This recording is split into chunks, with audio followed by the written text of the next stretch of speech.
বিজেপির যে সরকার তারা আম্বানিজি, আদানিজি, মোদিজির পকেট ভরানোর কথা বলে, আর এই তৃণমূলের যে সরকার তারা অভিষেক ব্যানার্জি, মমতা ব্যানার্জি, ফিরহাদ হাকিম এদের পকেট ভরানোর কথা বলে।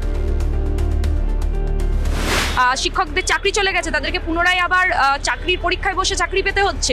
সরকারি হাসপাতালগুলোর অবস্থা খারাপ, সেখানে মানুষজন বেড পায় না, রাস্তার মধ্যে করিডোরের মধ্যে তাদেরকে বসে থাকতে হয়। দেখেছিলাম একজন ডিউটিরত ডাক্তার নির্যাতিতা হয়েছিলেন, ধর্ষিতা হয়েছিলেন, মৃত্যু হয়েছিল তার।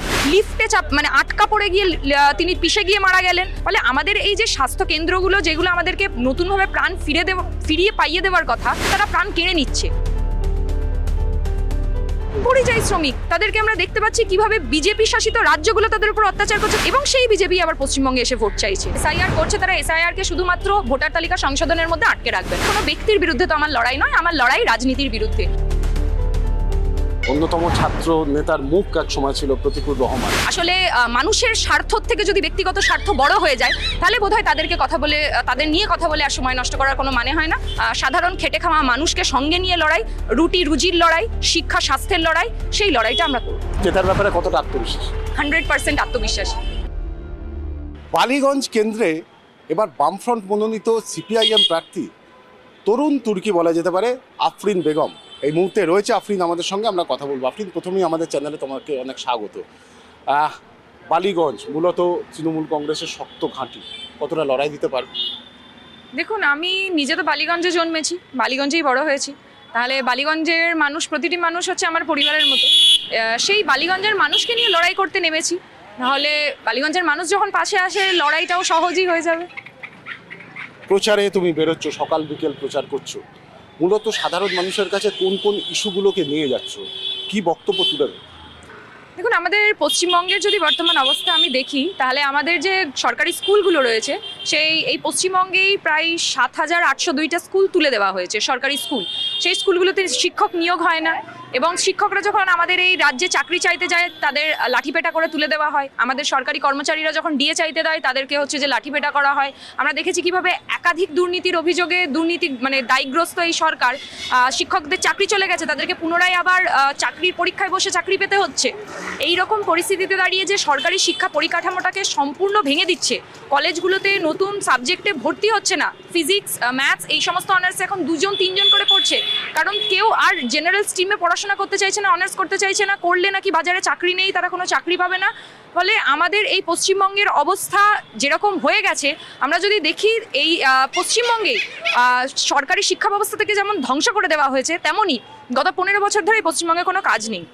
আমরা দেখতে পাচ্ছি কিভাবে কোনো নতুন শিল্প আসেনি, কোনো নতুন কলকারখানা হয়নি, ফলে সেখানে কাজ নেই। একই সাথে আমরা দেখতে পাচ্ছি যে আমাদের সরকারি স্বাস্থ্য কেন্দ্রগুলোর অবস্থা মারাত্মক, সেখানে পর্যাপ্ত পরিমাণে কোনো ওষুধ থাকে না, ডাক্তার থাকেন না। সরকারি হাসপাতালগুলোর অবস্থা খারাপ, সেখানে মানুষজন বেড পায় না, রেকমেন্ডেশন ছাড়া বেড পাওয়া যায় না। এত বেশি পরিমাণে পেশেন্ট যে হচ্ছে যে রাস্তার মধ্যে করিডোরের মধ্যে তাদেরকে বসে থাকতে হয়, তারা সেখানে থাকেন। ফলে এই সরকারি স্বাস্থ্য পরিকাঠামোর উন্নয়ন দরকার। আমরা যদি আরজি করের ঘটনা দেখি, আমরা দেখেছিলাম একজন ডিউটিরত ডাক্তার নির্যাতিতা হয়েছিলেন, ধর্ষিতা হয়েছিলেন, মৃত্যু হয়েছিল তার। 2 দিন আগের খবর, সেখানে একজন লিফটে আটকা পড়ে গিয়ে তিনি পিষে গিয়ে মারা গেলেন। আবার তার 2 দিন পরেই আরেকটা ঘটনা, একজন বৃদ্ধ বয়স্ক, তিনি পাশের যে টয়লেট ছিল সেই টয়লেটে তাকে না নিয়ে গিয়ে অন্য জায়গায় টয়লেটে নিয়ে যাওয়া হয়, তিনি হার্টফেল করে মারা গেলেন। ফলে আমাদের এই যে স্বাস্থ্য কেন্দ্রগুলো, যেগুলো আমাদেরকে নতুনভাবে প্রাণ ফিরিয়ে পাইয়ে দেওয়ার কথা, সেই স্বাস্থ্য কেন্দ্রগুলো বর্তমানে আমাদের এমন অবস্থা হয়েছে যে তারা প্রাণ কেড়ে নিচ্ছে। ফলে সেইটার বিরুদ্ধেও একই সাথে লড়াই। আমাদের এই বালিগঞ্জের যে সমস্ত বস্তি অঞ্চলগুলো রয়েছে, সেই অঞ্চলে হচ্ছে খাবার জলের সমস্যা, মাথার উপর ছাদ ভেঙে পড়ছে, পাকা ছাদ নেই, সেই পাকা ছাদের ব্যবস্থা করতে হবে। পানীয় জলে তাদের সমস্যার সমাধান করতে হবে। ড্রেনেজ সিস্টেমে এই যে বৃষ্টি হলেই জল জমে যায়, সেইটার বিরুদ্ধে যাতে ড্রেনেজ সিস্টেমের উন্নতি হয়, পাম্পিং সিস্টেম ঠিক থাকে, সেই সমস্ত কিছু করতে হবে। ডেঙ্গু ম্যালেরিয়ার মতো রোগ যাতে তাদের না হয়, যাতে পরিষ্কার পানীয় জল তারা পেতে পারে এবং এই জল না জমে, সেইটার জন্য ব্যবস্থা করতে হবে। এই সমস্ত কিছু নিয়ে আমাদের লড়াই, সেই লড়াইগুলো আমরা করব। একই সাথে আমরা দেখতে পাচ্ছি পশ্চিমবঙ্গে কাজ না পেয়ে আমাদের লোকজন অন্য রাজ্যে চলে যাচ্ছে, পরিযায়ী শ্রমিক, এবং সেইখানে গিয়ে তারা বাংলা ভাষা বলার জন্য তাদেরকে আমরা দেখতে পাচ্ছি কিভাবে বিজেপি শাসিত রাজ্যগুলো তাদের উপর অত্যাচার করছে, তাদেরকে বাংলাদেশি বলছে, কিছু জনকে ধরে ছেড়ে দিয়ে আসছে বাংলাদেশে। এবং সেই বিজেপি আবার পশ্চিমবঙ্গে এসে ভোট চাইছে। তাই এদের বিরুদ্ধেও ততটাই লড়াই, যেমন আমরা দুর্নীতির বিরুদ্ধে লড়াই করছি, তেমন বিজেপির বিরুদ্ধে বিজেপির যে ভাগের রাজনীতি, সেই ভাগের বিরুদ্ধে লড়াই করছি। যেভাবে তারা ধর্মের নামে, মজহবের নামে, ভাষার নামে তারা ভাগ করছে, সেটার বিরুদ্ধেও আমাদের লড়াই। বালিগঞ্জের মানুষ সঙ্গে আছে, বালিগঞ্জের মানুষ বুঝে গেছে যে তলে তলে হচ্ছে যে এরা একসাথে লড়াই করছে, ফলে এদের বিরুদ্ধে লড়াইটা আমরা লড়ব। এসআইআর এবারের নির্বাচনে একটা অন্যতম ইস্যু, এবং তৃণমূল কংগ্রেসের তরফ থেকেও কিন্তু সেই এসআইআর এর বিরুদ্ধে যে প্রচার, যে সাধারণ মানুষের ভোটাধিকার কেড়ে দেওয়া হচ্ছে, বামপন্থীদের তরফ থেকেও সেই বক্তব্য তুলে ধরা হচ্ছে। এসআইআর এর সম্পর্কের যে ডিভিডেন্ড বা সাধারণ মানুষের থেকে, সেই ভোটটা তো তৃণমূল কংগ্রেসের দিকে চলে যাওয়ার সম্ভাবনা রয়েছে। তোমার কি মনে হয়? দেখুন, এই এসআইআর যখন হয়েছে আমরা তো জানতামই যে বিজেপির যে সরকার তারা এসআইআর করছে, তারা এসআইআরকে শুধুমাত্র ভোটার তালিকা সংশোধনের মধ্যে আটকে রাখবে না, তারা পশ্চিমবঙ্গের মানুষকে নাজেহাল করে ছাড়বে এবং একই সাথে বৈধ ভোটারদেরকেও বাদ দেবে।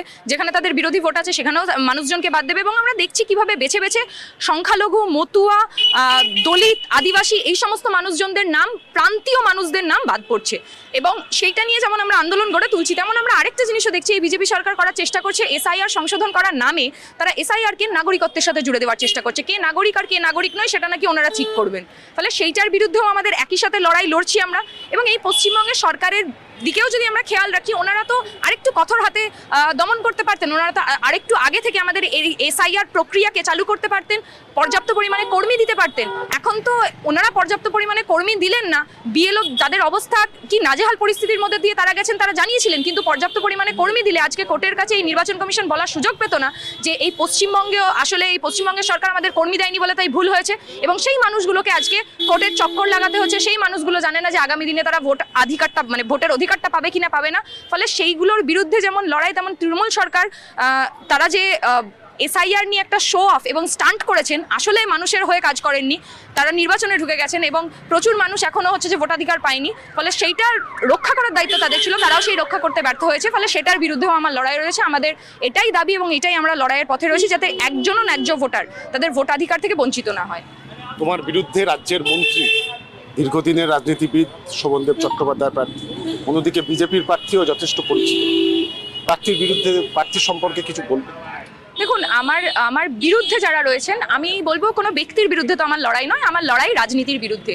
আমার লড়াই হচ্ছে তৃণমূল এবং বিজেপির বিরুদ্ধে। আমার থেকে ওনারা অনেক বয়োজ্যেষ্ঠ, ওনাদের জন্য শুভেচ্ছা রইল, কিন্তু ওনার রাজনীতিকে আমি সমর্থন করি না। ফলে ওনার রাজনীতির বিরুদ্ধেই আমার লড়াই। ওনারা মানুষের রাজনীতির কথা বলেন না, আমরা মানুষের রাজনীতির কথা বলি, খেটে খাওয়া মানুষের রাজনীতির কথা বলি, রুটি রুজির কথা বলি। কিন্তু আমরা যদি দেখি তাহলে এই বিজেপির যে সরকার, তারা আম্বানিজি, আদানিজি, মোদিজির পকেট ভরানোর কথা বলে। আর এই তৃণমূলের যে সরকার, তারা অভিষেক ব্যানার্জি, মমতা ব্যানার্জি, ফিরহাদ হাকিম এদের পকেট ভরানোর কথা বলে। আমরা দেখেছি তোয়ালে মুড়িয়ে টাকা নিতে, আমরা দেখেছি স্যান্ডো গেঞ্জি পরে টাকা নিতে। ফলে এদের বিরুদ্ধে আমাদের লড়াইটা সাধারণ খেটে খাওয়া মানুষকে সঙ্গে নিয়ে লড়াই, রুটি রুজির লড়াই, শিক্ষা স্বাস্থ্যের লড়াই, সেই লড়াইটা আমরা করব। একটা জিনিস আমরা দেখলাম আফরিন, যে নির্বাচনের কিছুদিন আগে তোমাদের অন্যতম ছাত্র নেতার মুখ এক সময় ছিল প্রতিকুর রহমান, সে অন্য দলে যোগ দিল। এই যে তরুণদের তুলে আনা, তারা অন্য দলে চলে যাওয়া, এটা পার্টির কোনো ক্ষতি হচ্ছে? দেখুন, আমি এইটাই বলবো যে যিনি আদর্শগত দিক থেকে বিক্রি হয়ে গেছেন, যিনি আদর্শ নিজের ঠিক জায়গায় রাখতে পারেননি, তাকে নিয়ে কথা বলে সময় নষ্ট করার কোনো মানে হয় না। ফলে আমাদের লড়াই, আমরা রাস্তায় আছি, আমরা লড়াই করছি, মানুষের হয়ে লড়াই করছি। আসলে মানুষের স্বার্থ থেকে যদি ব্যক্তিগত স্বার্থ বড় হয়ে যায়, তাহলে বোধহয় তাদের নিয়ে কথা বলে আর সময় নষ্ট করার কোনো মানে হয় না। মানুষের লড়াই করতে নেমেছি, রাস্তায় থাকবো, সেই লড়াইয়ে দেখা হবে। তোমার কেন্দ্রের মধ্যে বুদ্ধদেব ভট্টাচার্যের বাড়ি, তুমি গেছিলে, মীরা ভট্টাচার্যের সঙ্গে দেখা করেছিলে, কি পরামর্শ দিলেন? উনি অনেক শুভেচ্ছা জানিয়েছেন, আশীর্বাদ করেছেন, বহু জায়গায় কিভাবে কাজ করব সেটা সম্বন্ধে উনি বহু কথা বলেছেন। সেটাতে আমি সমৃদ্ধ হয়েছি, ওনার আশীর্বাদ নিয়েই কাজ করছি। আপনি যত প্রচার এগোবে তত গরমও বাড়বে, মানে তোমার প্রতিপক্ষও শক্তিশালী, আবার প্রকৃতিও সেই ধরনের একটা শক্তিশালী হতে চলেছে। নিজেকে সুস্থ স্বাভাবিক রাখবে কিভাবে? ডায়েট কিছু করতে হবে। দেখুন, খাওয়া দাওয়া করছি, সাধারণ মানুষ যেমন ভাত খাওয়ার ভাত খাচ্ছি, যেমন জল খাওয়ার জল খাচ্ছি, বেশি পরিমাণে একটু ওআরএস প্রয়োজনে খেতে হচ্ছে, এইগুলো খেয়েই চলে যাচ্ছে। শেষ প্রশ্ন, জেতার ব্যাপারে কতটা আত্মবিশ্বাস?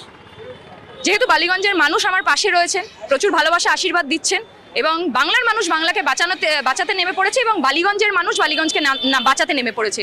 তাই তাদেরকে সঙ্গে নিয়ে লড়াইটা করছি, তাই 100% আত্মবিশ্বাসী।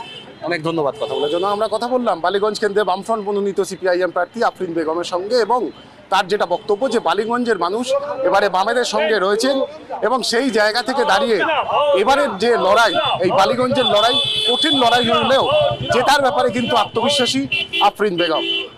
ক্যামেরায় বরুণ ভান্ডারীর সঙ্গে তরুণ চক্রবর্তী, কেটিভি বাংলা।